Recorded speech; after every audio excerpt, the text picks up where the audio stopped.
ఓం నమస్కారం అండి. నేను శాస్త్రీయ మునగాల శాస్త్రీయ సనాతన సేనకు స్వాగతం, సుస్వాగతం. నా ఈ ఛానల్‌ని ఈ శీర్షికను జాగ్రత్తగా ఫుల్‌గా చూడండి. అయిన తర్వాత సబ్స్క్రైబ్ చేయండి నచ్చితే. అట్లాగే మీ స్నేహితులకి అందరికీ షేర్ చేయండి దీన్ని. ఇవాళ ఒక ఇంపార్టెంట్ విషయం మీద డాక్టర్ వెంకటాచ చాగంటి గారిని పిలవాల్సొచ్చింది. నమస్కారం సార్. ఓం నమస్తే శాస్త్రి గారు. నమస్కారం అండి. ఉమ్, సార్ మీకు సిరాజ్ అని చెప్పి బ్రదర్ సిరాజ్ అని ఉన్నాడు ఒకతను. విన్నారు కదా పేరు? విన్నాను, మీరు నాకు పంపించారు కదా ఆ! అది. ఈయన ఏంటంటే నాన్ బిలీవర్స్‌ని ఎవరైనా చంపాలి అని చెప్పి ఆహ్, ఆహ్, ఖురాన్‌లోనే కాదు మిగతా గ్రంథాల్లో కూడా ఉంది. మిగతా మత గ్రంథాలలో కూడా ఉంది అని చెప్పి ఒక వీడియో రిలీజ్ చేశాడనమాట. ఏం non believers? Non believers in Allah. వాళ్ళ దాష అల్లాలో అల్లాకి నాన్ బిలీవర్స్ ఉన్నారని చెప్పి లలిత్ గారు చెప్పారని చెప్పి ఒక వీడియో రిలీజ్ అయింది సార్. ఉమ్, ఓకే. ఉమ్, ఆ ఉమ్, వీడియో రిలీజ్ అవ్వంగానే ఇతను ఉండి మా మా ఖురాన్‌లోనే కాదు, ఇట్లా వేరే మతాలలో కూడాను వాళ్ళ దేవుడిని నమ్మకపోతే ఉమ్, చంపేయండి అని చెప్పి ఉన్నాది అని చెప్పి ఆయన కొన్ని రిఫరెన్స్‌లు ఇచ్చాడనమాట. అదే చెప్పండి. ఆ! ఆ! సో, అది మనము కొంచెం మాట్లాడాలి దాని గురించి. యా, నాకు పంపించారు. పాయింట్ 13.12 2 ఏదో చెప్పారు. 13.12, 13.13, 13.47 యా, ఇజ యజుర్వేదము 13వ అధ్యాయం 12వ మంత్రం అన్నారు. మంత్రం మంత్రం అవును. యా, యా, దాన్ని నేను అట్లాగే మనకి దాంతో ఒకతను పంపించాడు కూడా అనమాట. కృష్ణ అని చెప్పి. క్వశ్చన్ పంపించాడు. కరెక్ట్. క్వెషన్ కూడా పంపించాడు. సో, అతనిది ఉంది. ఆ క్వెషన్ కూడా ఇందులో జాయిన్ చేస్తా నేను. ఓకే. సో, ఇప్పుడు సో మీకు ఈ యజుర్వేదం 13వ అధ్యాయం అధ్యాయం 12వ 12వ మంత్రం. మంత్రం. దానిలో కృష్ణ ఏంటి? దేవుని నమ్మని వాడిని ఈ మీరు చంపేసేయండి అని ఉందంటున్నారు ఆ! అని అదేదో సిరాజ్ సినిమా చెప్తున్నాడు. సిరాజ్ అట్లా చెప్తున్నాడనమాట. ఉమ్. అదేదో సినిమాలో న నేను చెప్పింది వినకపోతే కత్తి పెట్టి పొడుస్తా అనన్నట్టు. ఉమ్. అట్లా దె అట్లా దేవుడు అన్నాడని చెప్పి వేదంలో ఉందని అంటునేటప్పటికి, వేదంలో అట్లా అసలు ఎప్పుడు రిఫరెన్షియల్‌గా ఉండదు కదా అని నా ఉద్దేశము. ఇదేంటంటే వాళ్ళ దానిలో ఉంది. సో మీ దానిలో ఉంటే మన ఇద్దరి దానిలో ఉంది కాబట్టి తప్పు లేదు అని చెప్పుకోవడానికి అనమాట. ఇద్దరం భాయ్ భాయ్ అన్నట్టు. నా ఎదురు భయం తప్పది, చాలా తప్పది. పరమాత్ముడు ఎప్పుడు నన్ను నమ్మకపోతే చంపేసేయండి అని అనలేదు. అది అవును. నమ్మని వాడిని దూరంగా పంపించేయండి అన్నారు అంతే. హ్మ్. అంతవరకు అదైతే కూడా సత్యం. హ్మ్. భగవంతుడిని నమ్మని వాడిని దూరంగా పంపించండి అని చెప్పారు. ఆయన సిరాజ్ మరీ దారుణంగా చెప్పాడు సార్. అదే నమ్మని వాడిని పిల్లల్ని, ఆడవాళ్ళని చంపేయండి, అదే మసి చేసేయండి అని. తప్పు. అది ఎవరిని అన్నారు చెప్దాం. మీరు 13వ అధ్యాయం 12వ మంత్రం అన్నారు కాబట్టి దాన్ని నేను రెడీ చేసి పెట్టాను. యాహ్! మీకు యాహ్! చూపించమంటే చూపించి ఎక్స్ప్లెయిన్ చేస్తాను. Sure sir. Sure sir. నాకు పర్మిషన్ ఇస్తారా?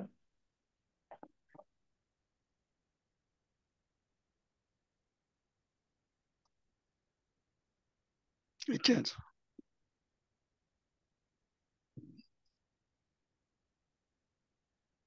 ఇది ఈ మంత్రము. ఇది మనకి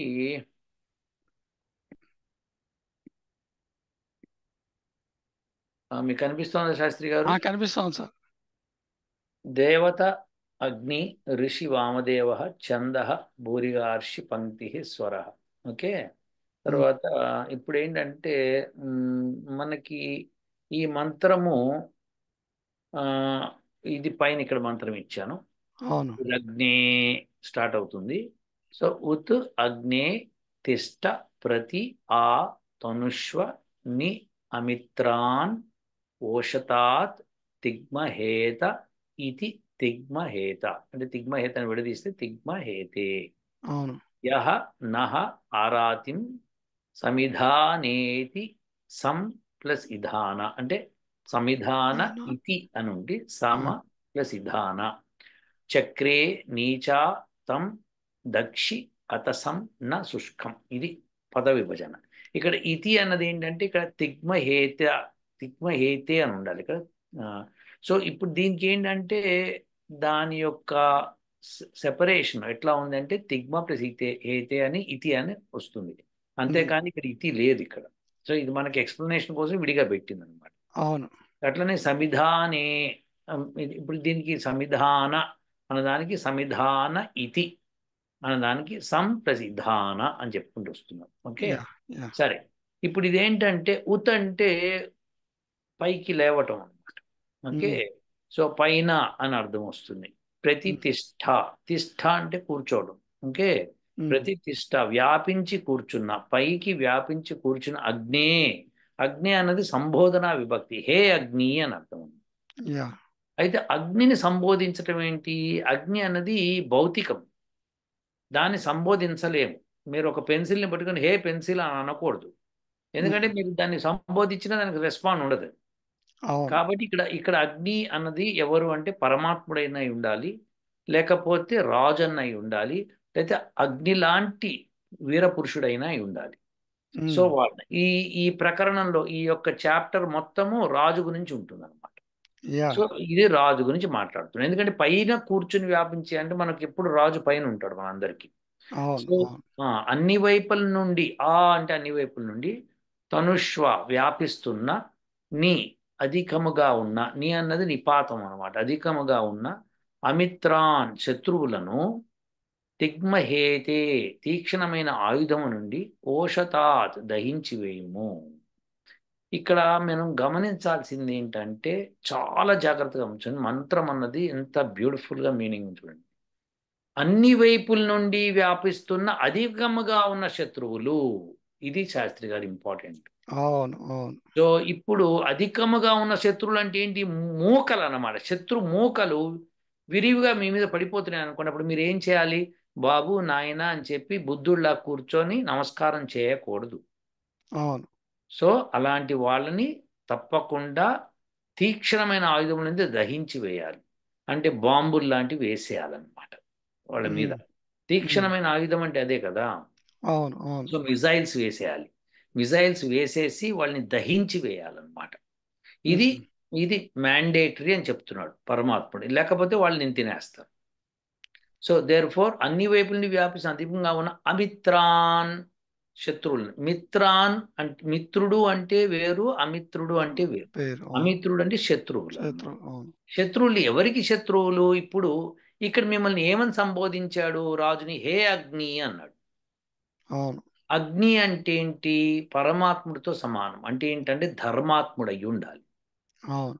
ఇది ధర్మాత్ములకి చెప్తున్నాడు. ధర్మాత్ములకి శత్రువు ఎవరండి శాస్త్రి గారు? అధర్మం ధర్మ చేసేవాళ్ళు. అధర్మం చేసేవాడు. ఇప్పుడు రాముడు ధర్మాత్ముడు, ఆయనకి అవును. శత్రువు ఎవరు? రాక్షసులు. అది రావణాసురుడు, అవును. అలాంటి వాడు. సో అవును. వాళ్ళందరినీ తీక్షణమైన ఆయుధం నుంచి దహించివేయం. ఇప్పుడు మీకు బాగా గుర్తుంటే మీకు ఆ ఆ, రాముడు మన ఎవరు ఆమె శూర్పణఖ వచ్చింది. శూర్పణఖ వచ్చి ఆ, రాముని ప్రేమించానంటుంది. అమ్మ లేదమ్మా నాకు పెళ్ళి అయింది చూడు, నా పెళ్ళ ఉందంటే అక్కడ నా తమ్ముడు ఉన్నాడు, అతను ఒంటరిగా ఉన్నాడు, కావాలంటే అతని దగ్గరికి వెళ్ళు అంటే అతని దగ్గరికి వెళ్ళిపోతుంది. అంటే ఏంటి? ఆమె కాముకురాలు, ప్రేమికురాలు కాదు. అవును. ఆమె అర్థమైంది. వాడు తెలితే బాబు నాకు నా పెళ్ళ ఉంది అక్కడ ఊర్లో ఉంది, నేను ఇప్పుడు బ్రహ్మచర్యంలో ఉన్నా, నేను నేను ముట్టలేను పొమ్మంటాడు. అంటే ఆమె చేసిన సీతను చూసి ఈమె మూలంగానే వీళ్ళిద్దరు ఇట్లా నన్ను చేస్తున్నారని చెప్పి ఆమెను చంపడానికి వెళ్తుంది. అవును. అప్పుడు రాముడు ముక్కు చెవులు కోసి పంపిమంటాడు, సో దట్ ఆ గర్వభంగం అయితే మళ్ళీ దగ్గర రాదని. ఎందుకంటే అలాంటి చేష్టలు చేసి చంపేయడానికి వెళ్ళిపోవడం అంటే తప్పవుతుంది. సో ఆమెను ముక్కు చెవులు కోస్తే ఆమె వెళ్ళి జనాలందరినీ వేసుకొస్తుంది. అవును. 14,000 మందిని వేసుకొస్తే రాముడు ఒక్కడే ఉన్నాడు అక్కడ, హ్మ్. లక్ష్మణుడు. అవును. లక్ష్మణుడు సో రామ లక్ష్మణులు ఇద్దరిని మరి చుట్టుముట్టేసిన వీళ్ళందరినీ ఎలా చేయాలి? 14,000 మందితో యుద్ధం అంటే సామాన్య విషయం కాదు కదా. అవును. అలాంటి వాళ్ళ మీద ఇలాంటి తీక్షణమైన ఆయుధాలు వేయాలి అని చెప్తున్నాం అన్నారు. అర్థమైంది. చాలా బాగా అర్థమైంది. అది సో రాముడు ధర్మాత్ముడు అన్నదానికి మనము నిదర్శనం ఏంటంటే ధర్మం పాటిస్తాడు ఆయన. అవును. ధర్మానికి వ్యతిరేకైన వాడు శత్రువు. అవును. సో అలాంటి శత్రువుల్ని దహించి వేయమని చెప్పింది, కానీ పరమతము అని చెప్పలేదు ఎక్కడ. అది అది ఓన్లీ ముస్లింలు వాళ్ళకి ఖురాన్లో పరమతం ఉంటుంది, ఇక్కడ మతం కాదు ఉన్నది, ఇక్కడ అవును. ధర్మం. అగ్ని అని సంబోధించాడు అంటేనే, అగ్ని అంటే అగ్నితో సమానమైన, అగ్నితో సమానత పవిత్రమైన, ధర్మమును ఎరిగిన రాజు అని అర్థం. ఉమ్, సో ధర్మం ఎరిగిన వాడిని, అందుకనే మనము మనకి ఋగ్వేదం ఫస్ట్ మంత్రమే చెప్తుంది, అవును. అగ్నిమీలే పురోహితం యజ్ఞస్య దేవమృత్యుజం హోతారం రత్నధాతామం. ఇదెంత ఎంత మంచి మంత్రం అంటే, ఎంత మీనింగ్ఫుల్ ఉంది చూడండి. అక్కడ ఎవరు యజ్ఞానికి సంబంధించిన వాళ్ళు ఎవరైతే ఉన్నారో వాళ్ళు ధర్మాత్ములు. రాముడు యజ్ఞానికి సంబంధించిన వాడు. అవును. మొట్టమొదటి ఆయుధం పట్టిందే యజ్ఞాన్ని సంరక్షించటానికి. అవును. కాబట్టి ఆయన ధర్మాత్ముడు, ఆయన అగ్నితో సమానం. సో అవును. అలాంటి ధర్మాత్ముడికి ఈ మంత్రం ఉపయోగపడుతుంది.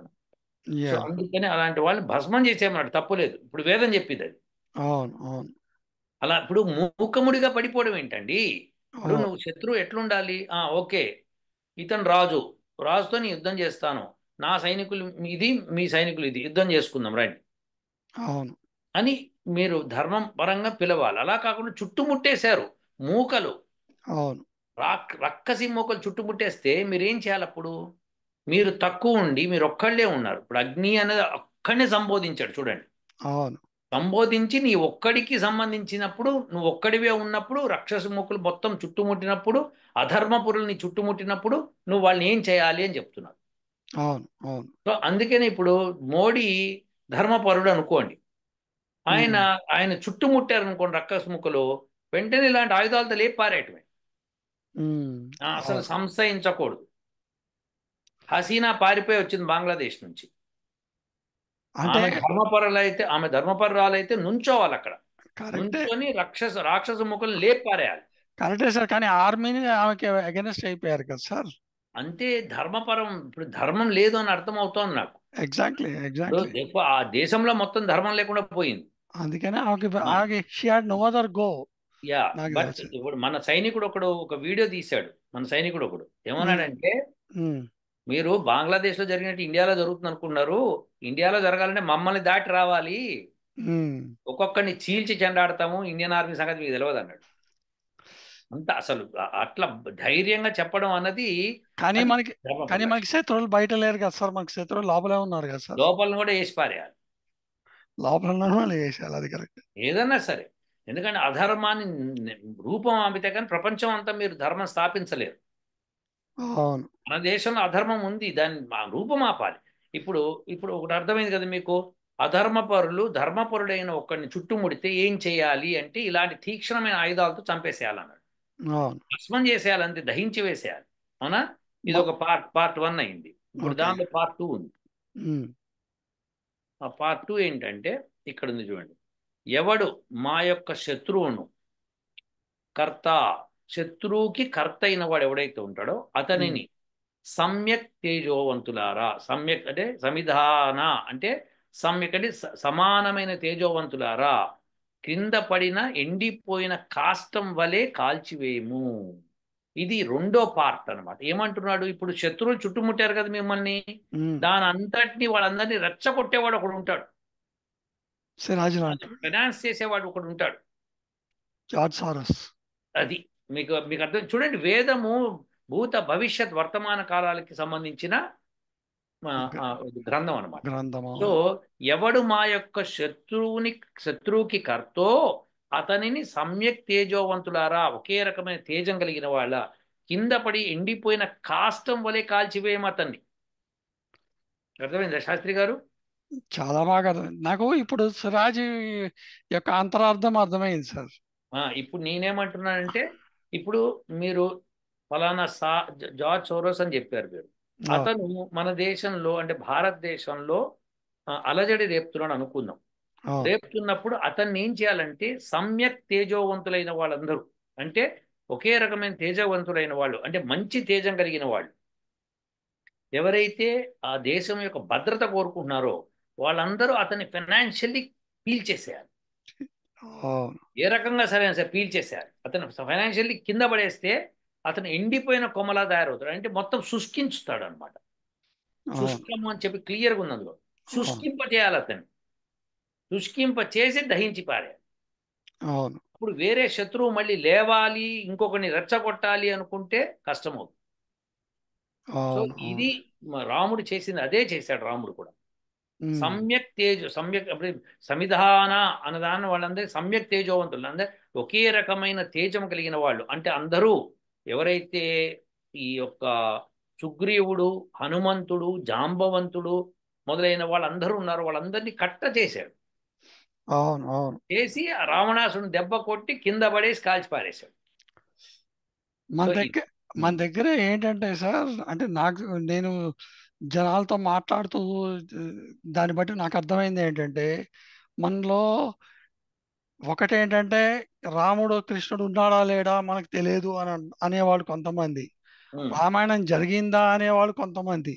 ఉమ్, ఓకే. సరే, వాళ్ళేదో ఆ టైంలో చేశారు, మనం ఇప్పుడంతా ఆ, కులంకుశంగా మాట్లాడుకొని చేయాల్సిందే తప్ప I for an I, tooth for tooth అనే దానికి పోకూడదు అనేవాళ్ళు కొంతమంది. ఉమ్. ఓకే. ఇప్పుడు ఈ సమస్య అది కాదు శాస్త్రి గారు, సమస్య దాని పక్కన పెడదాం. ఇక్కడ సమస్య ఏంటంటే సిరాజ్ చెప్పింది తప్పు అంటున్నా నేను. డెఫినెట్ అదే అంటున్నా. సిరాజ్ చెప్పింది ఏంటంటే మీరు పరమతస్తుని కాల్చేయండి, దహించేయండి అని చెప్తున్నాడు, చాలా తప్పది, బూతు. ఇది ఇక్కడ మతానికి సంబంధించింది కాదు. ఒక రాజుని చుట్టుముడితే ముష్కరులు.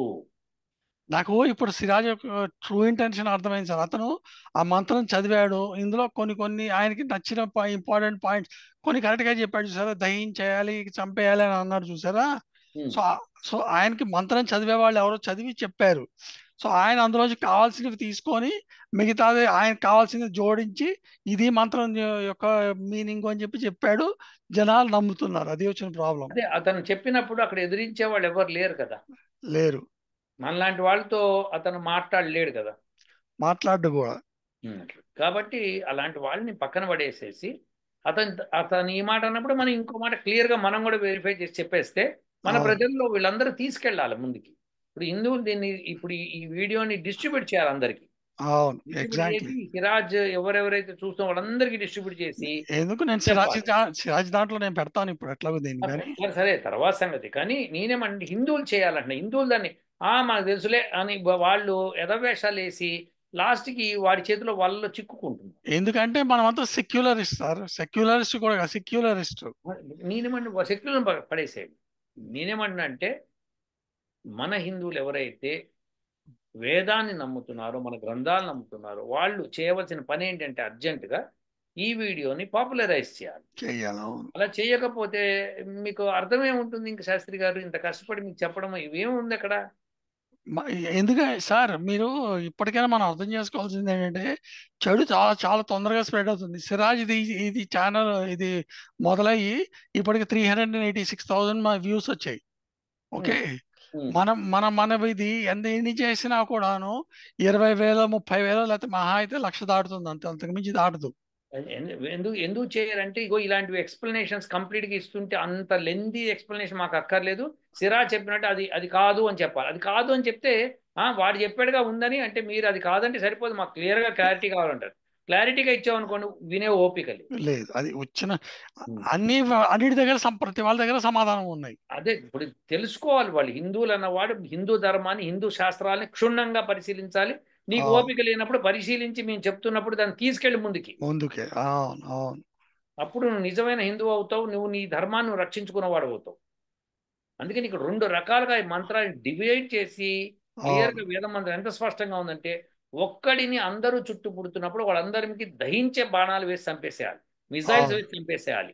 ఇది ఖచ్చితంగా. ఇప్పుడు ఇప్పుడు భారతదేశానికి చుట్టుముట్టారు. ఇప్పుడు ఎవరు పాకిస్తాను, బంగ్లాదేశ్, చైనా ముడుతున్నప్పుడు మిజైల్స్ వేసేయటమే, అవును. వేసి ఆ శత్రుసేనను నాశనం చేయటమే. కొంత కలాటరల్ డ్యామేజ్ ఉంటుంది, తప్పదు ఇప్పుడు ఇంకా అది. యుద్ధంలో ఎవరికైనా ఉండొచ్చు కాక. అవును. అవును. నేనేమంటున్నాను, ధర్మం కోసం చేసే పని ఇది. అంతేకాని శాంతి శాంతి శాంతి అని కూర్చుంటే చెక్కులు లేచుకుంటూ ఒక్కొక్క భూభాగాన్ని కబళించుకుంటూ వస్తున్నారు. ఆ ఆ, ఇప్పుడు మన దగ్గర దేశం, మనకేమైంది, హిందూ దేశం బాగానే ఉందంటే మన దగ్గర ఒకప్పుడు అఖండ భారత్, అది ఇప్పుడు అయ్యి లిక్ అంత అయ్యింది. సరే, ఇంకా ఇంకా ఇప్పుడు ఇంకొంచెం ముక్క అవుతుంది. ఇంకా మీరు అఖండ భారత్ చేయాల్సింది దీన్ని మళ్ళీ. పైగా శత్రువులందరినీ మూకలు తరమాల్సిందే. అవును. శత్రు మూకలు ఎగ్జాక్ట్లీ. అంటే ఎవరు? అధర్మం పాటిస్తున్న వాళ్ళు. అధర్మం పాటించడం అంటే గోవుని చంపడం అధర్మం. సో అవును. అలాంటి వాళ్ళని ఖచ్చితంగా మీ మీద దండయాత్ర వచ్చినప్పుడు క్షణం కూడా ఆలోచించకూడదు, ఇక ఆ, లేపేసేయాలి. అది మనం కథ. కాకుండా ఇప్పుడు మమతా బెనర్జీ ఉంది, ఆమె లాంటి వాళ్ళని శుష్కింపజేయాలి. అవును, అవును, ఎందుకంటే ఆమె మొత్తం హిందువులకు ద్రోహం చేసి అక్కడ ముస్లిమ్స్ని రెచ్చగొట్టి అక్కడ అసలు ఎంత ఘోరం చేస్తుంది. ఇప్పుడు ఆ, అక్కడ ఎక్కడ మన హాస్పిటల్లో ఒక అవును. స్త్రీని ఎంత దారుణం చేశారు. ఆమె 31 ఏళ్ళ అమ్మాయి ప్రిన్సిపాల్ని, సార్, పాపం 31 ఏళ్ళ కాదు, అమ్మాయి. అక్కడ ప్రిన్సిపల్ని తీసి ఇంకో చోట మంచిగా హయ్యర్ లెవెల్కి ట్రాన్స్ఫర్ చేసిందండి. అవును, ఎంత దుర్మార్గురాలు అంటే అక్కడ ఎవిడెన్స్ని నాశనం చేస్తున్నారు. అవును, సో అవును. అలాంటి వాళ్ళని శుష్కింపజేయాలంటున్నారు ధర్మాత్ములు అందరూ కలిసి, మన వాళ్ళు సమ్యక్ కూడాను దర్శనం ఉన్నవాళ్ళు. అట్లా కాదు. మహాభారతంలో గోగ్రహణం జరిగితే ఆ, అవన్నీ కథలుగా చెప్పుకుంటారు తప్ప ఇవాళ రోజున ఎవరైనా గోలు తీసుకెళ్తే మటుకు ఆ పోనీలో మనకెందుకు వచ్చిందని కూర్చుంటున్నారు. అదే నేను ఏమంటున్నా అంటే, దిస్ ఈస్ వాట్ ఈస్, మన దేశంలో ఉన్న గోవును రక్షించకపోతే ఇంకా అవును, మీకు రక్షణ ఎక్కడ ఉంటుంది ఇంకా. అవును, అవును, కాబట్టి గోవును రక్షించాలి, ధర్మాన్ని రక్షించాలి. ధర్మాన్ని రక్షించేటప్పుడు మమతా బెనర్జీ లాంటి వాళ్ళని, శత్రువులతో కలుస్తున్న వాళ్ళని, అది రాహుల్ గాంధీ అవనండి, మమతా బెనర్జీ అవనివ్వండి, ఈవెన్ మోడీ శత్రువులతో కలిసినా సరే, సమ్యక్ దర్శనం వాడు కింద పడి శుష్కింపజేయాలంటున్నాను. ఎగ్జాక్ట్లీ. శుష్కింప చేసి చంపాలి, అది ఎవరైనా సరే. అవును, ధర్మం కోసం ఎవరైతే పోరాడుతున్నారో వాళ్ళు చుట్టూ మీకు మూకలు చేరతారు ఖచ్చితంగా. ఈ ధర్మాత్మను చంపకపోతే మనం రాజ్యం వెళ్ళలేము అనుకుంటారు. అలాంటి ఇప్పటికి వాళ్ళని, మొదలైంది అది. అదే చెప్తా, అలాంటి వాళ్ళని ఎట్టి పరిస్థితుల్లో ఉపేక్షించకూడదు. అవును, మంచి అవును, తిగ్మా అంటే ఏంటి? తీక్షణమైన, అవును, హేతి, హేతి అంటే ఆయుధం, అవును, తీక్షణమైన ఆయుధాలతో చంపాలి.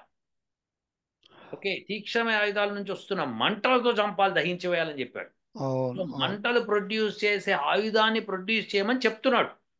అవును, సో అది మంత్రంలో క్లియర్గా ఉంది. సో అది అలాంటి శత్రువుల్ని మీరు అలా చేస్తే కానీ దహింప చేయాలి, అప్పుడు అవును, కానీ వాళ్ళు మీ కంట్రోల్ కారు అని చెప్తున్నారు.